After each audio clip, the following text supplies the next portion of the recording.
Hi, have you ever been told not to expect too much from life? That if you don't expect too much, that you're not going to be disappointed. Listen to me, while that is very true, the problem with that is the fact that what you expect is what you are likely to get.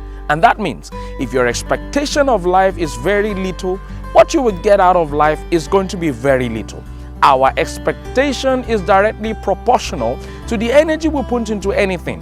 And that means that once you expect little, the energy you put into that thing will be little, and the output or the product will be little as well. Not expecting much from life is a philosophy of mediocrity. And that often affects people from maximizing their potentials in life and becoming who they were born to be. Don't join that bandwagon of those who don't expect too much from life and live in their comfort zone. You, my friend, need to come out of your comfort zone. How do you raise your expectation?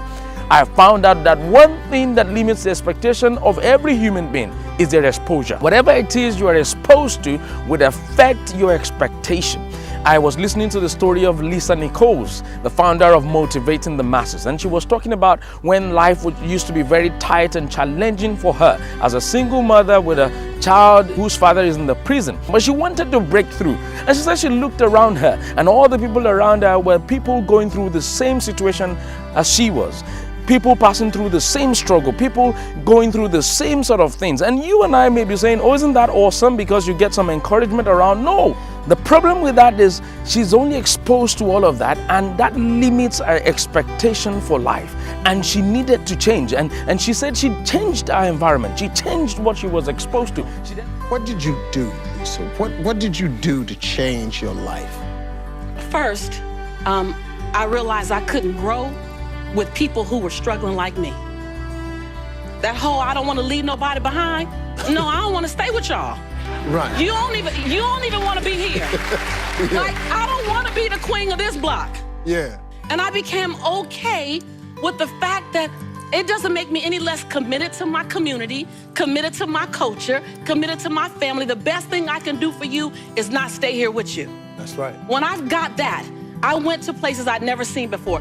I went to conferences where people were talking about money, talking about prosperity, talking about, it was like, no habla español, what y'all talking about? ROIs and PPMs and term agreements and capital fundraising and bottom lines and what is it? I'm gonna stay until I learn what you're talking about. I went to the same conference 42 times.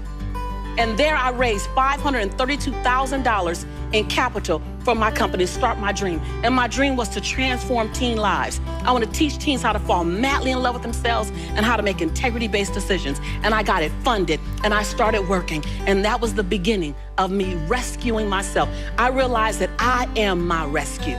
No one else is my rescue. I am my rescue. See, God has programmed our lives and our mind in such a way that whatever it is that you're exposed to, it would affect your dreams for life. It would affect your vision. It would affect your mentality. Make sure you're not exposed to mediocrity. Make sure you're not exposed to people who are just going through the same problems as you, but people who are dreaming big, people who are thinking big, people with big vision, people who are not moved by challenges, people who are not moved by the things that surround them, but are always looking onto the future to do great and mighty things. And that, my friend, is how to expect great things from life and to get great things from life. Thank you very much for watching this video. I look forward to seeing you again next week. God bless you.